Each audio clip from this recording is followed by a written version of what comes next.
fellows in Jakarta. I'm in Jogja, it's about an hour flight away, and Bandung is such an amazing city that we would be more than happy to come visit the American Corner and have that discussion with you and have that exchange. So yeah, do utilize this corner as an opportunity to build these relationships.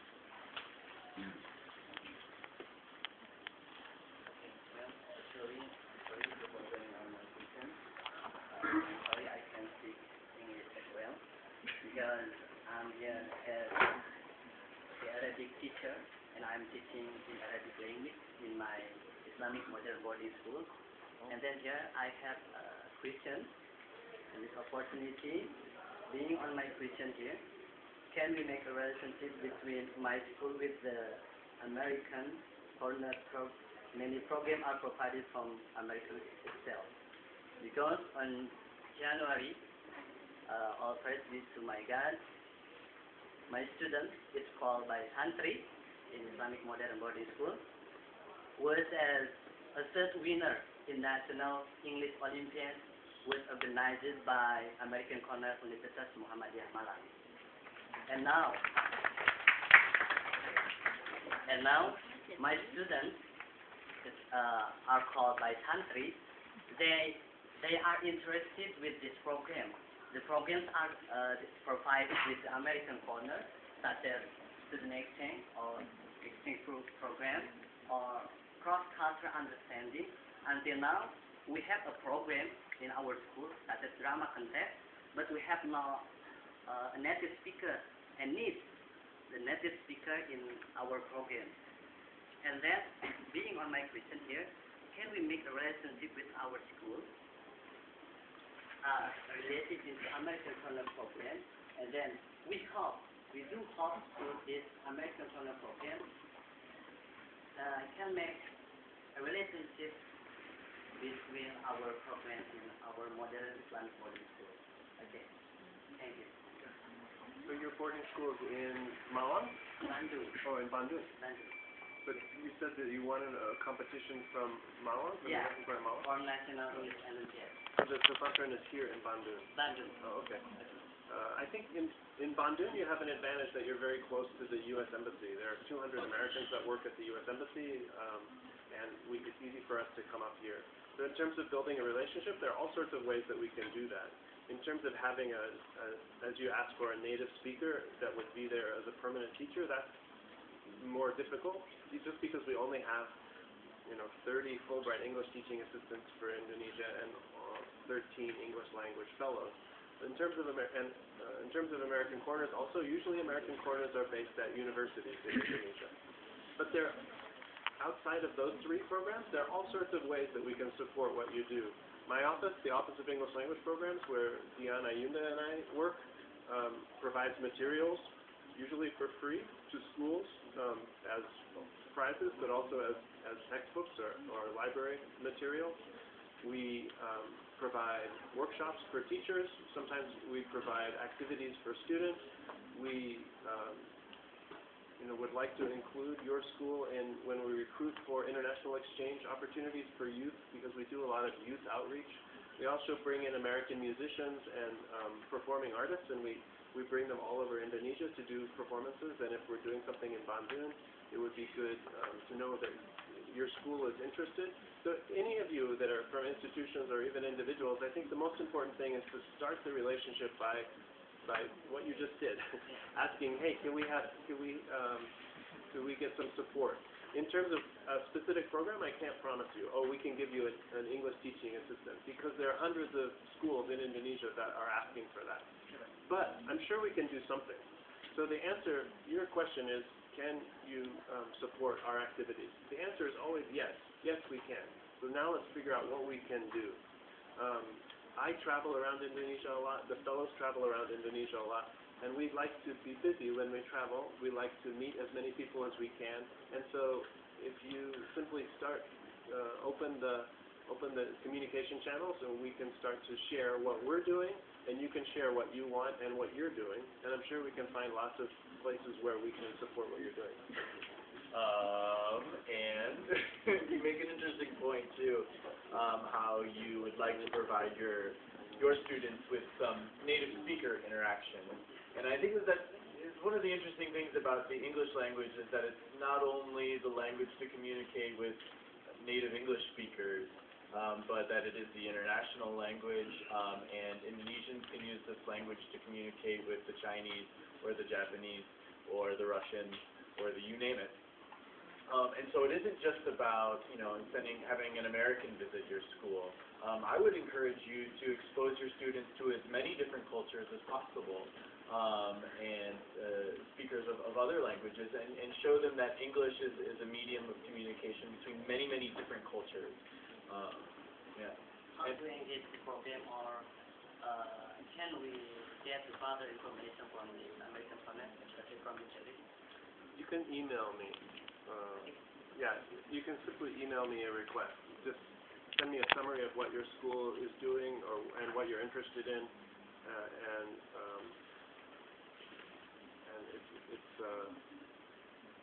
I'll put down my email address.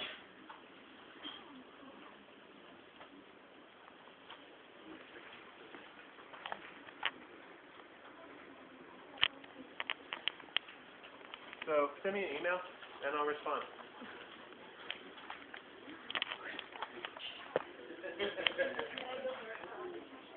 Yes.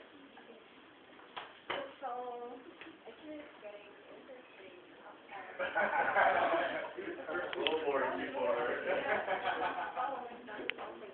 And you also mentioned about taking the culture and also taking the major. In my opinion, it's communication, they also take the major, but it's satisfied. Probably it's not really popular here, so yeah, it's not really popular, but it happens. Yeah. But in my own opinion, it doesn't matter what kind of major you have. If you have a hobby, it doesn't mean that you can be a master of it. I like dancing, I like journalism, I also have a book. Why not? But my majoring is science.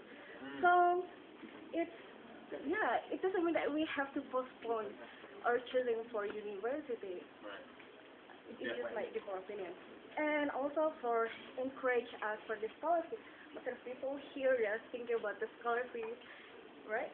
Yeah. It's really something that they really want. But my issue, actually, I want to go for the really basic. Are you prepared for that? What we actually prepare? This is actually a writing for all of you, right?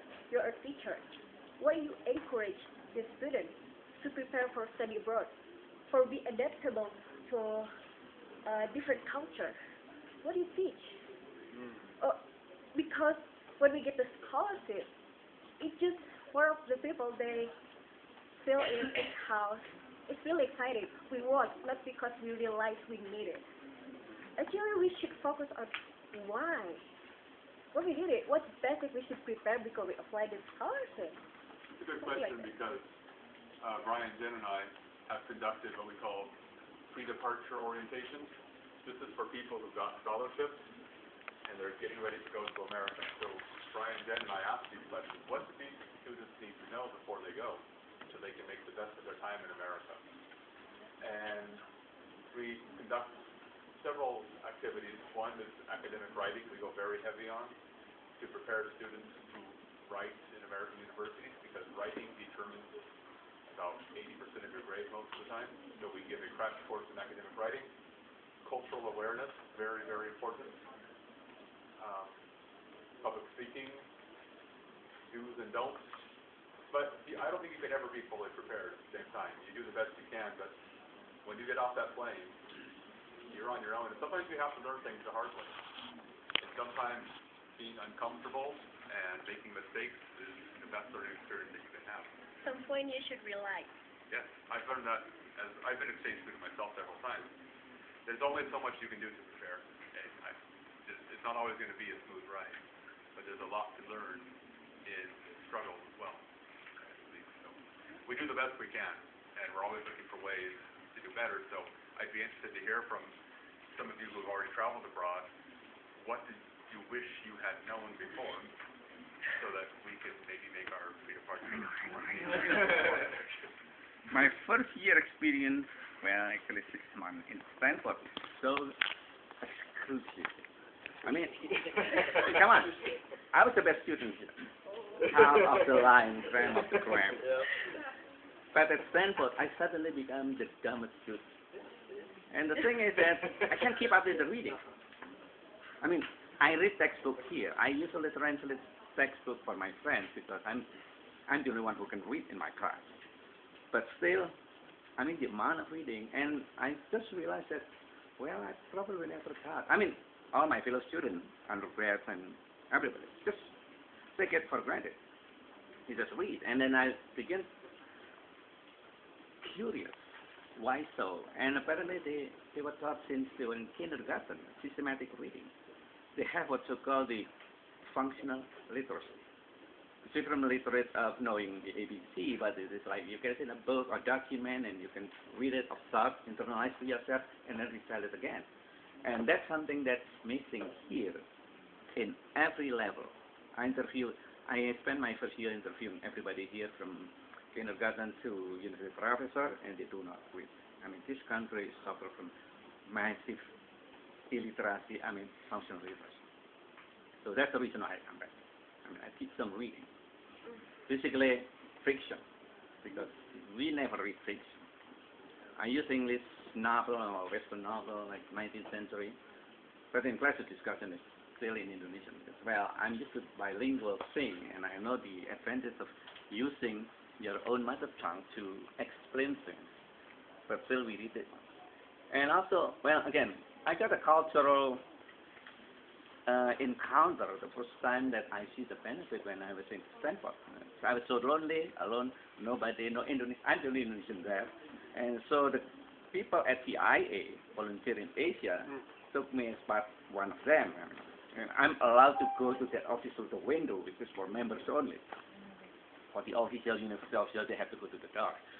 So, but, you know, along the time, I was thinking how expensive this thing is, you know. See, you only send how many people? Yeah. 8 people. I mean, it's really expensive. Even sending somebody back in medicine is like probably the cheapest place to live in the States. But still, if you could take ESL class there, which is mostly students from Latin America, they can afford that one. It still take at least $2,000 a month, $2,000 a month. You know, 1,000 for the room and board, and the other one for the tuition. So I was studying the Concordia University at northern Minnesota, which they have this kind of language village and so on. It's still expensive, though. I mean, only upper middle class can afford that one. So I began to tinker with that one for 18 years now. And what if you can bring that one here? Because you're talking about 240 million people in Indonesia. You compete with 1 out of 100,000 maybe who have a chance to go abroad. So what's the rest? The 99,000 plus something. Okay. So it's really interesting because the need to language. I studied linguistics for 8 years. And I found out that, especially from the Concordia University, the immersion is really important. To meet the native speakers so you can pronounce correctly, you understand the cultures and everything is important. But because it's expensive, it's really not happening. And even if you study here expecting to meet an expatriate, I was kind of sitting at the Aston Hotel in Braga for a year, and I never met any English-speaking person. I mean, they're full of tourists, but wow. So basically, the chances of getting to meet with somebody to practice your language is practically zero. Yeah. And that's the reason why I decided to do the thing here. Basically, and it's not Indonesian literacy because I want to, but using English also, so you have a double benefit. You read the book and you also learn English. We, you mentioned a number of things that are really interesting that we could talk a lot more about, especially the idea of bringing Concordia here, or why can't we bring universities here in places, for example, like China, where there's a lot of investment in foreign universities actually opening campuses, or Yale in Singapore. So there is this effort. American education sort of campuses outside of the United States is one of the trends. And of course, Indonesian government policy is one of the things that makes it difficult for foreign universities to open up here or to bring foreign faculty. That's an interesting idea, though. I wish we could talk a lot longer, because I think we've just sort of introduced ourselves and starting to get comfortable with each other. But I think we have to go very soon. So maybe we could just have one or two more short questions before we leave. Or if there are no questions, then that's okay too. Well, actually, the idea of bringing the Concordia here is still expensive. I mean, if you get an American English teacher or professor here, you can spread it in one school or more, maybe more. It's still expensive. Right. You know, their salary, their everything. You're right. So in that, I was thinking about putting that on a computer. Yeah. Meaning combining Gutenberg project, you all familiar with the text from Gutenberg project, and LibriVox, and put it together, and you got a native speaker reading it for you. I think there are a lot of opportunities. That's an example. My graduate program was actually a low residency program, so although my school campus was in Vermont, I took a lot of online courses, and I was also working in the field at the same time. So a lot of what I was learning, I was applying directly to wherever I was. So I actually completed my graduate work while I was living in China and teaching in China. So some of those programs are also available, and it's also a great way to get more Americans out there in the field at the same time. And also it's great for international students. You can be in an American program, but you can be studying and applying what you're learning anywhere in the world as well. So that's another model that's becoming more popular. So I'm sorry that we have to leave so soon. It was very nice being here, very nice meeting you all. And you have some interesting things to say that are very inspiring to me. It's always inspiring to me to interact with the Indonesian public and educators, to see the eagerness with which you meet our exchanges, and the willingness to have an open exchange of ideas. It's really a pleasure and an honor to be with you guys. I'm sorry we have to go, but we can come back. So invite us back and think about ways that we could interact. Oh, no. We're going to give, before we leave, we're going to give you some prizes. So how are we going to do that? Yes, you can check your...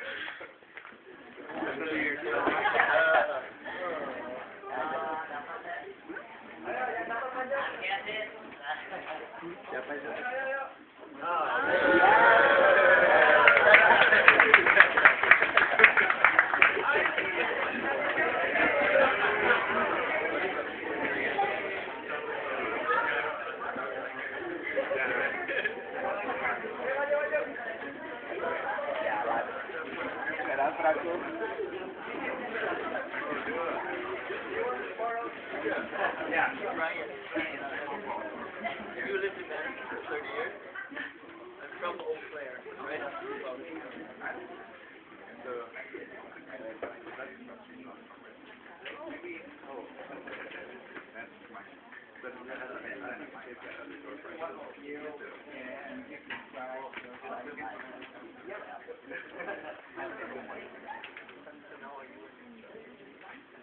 No, I think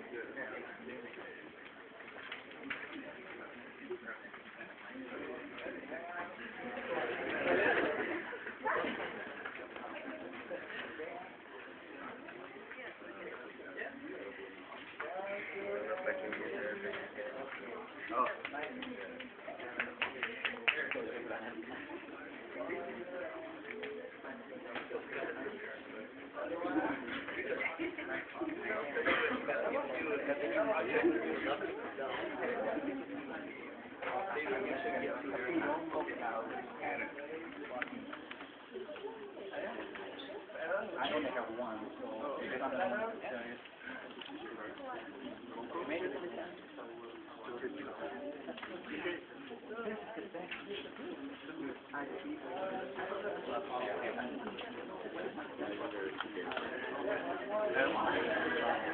Where are you based now? One left. Who wants to take this one? Who wants to take this one?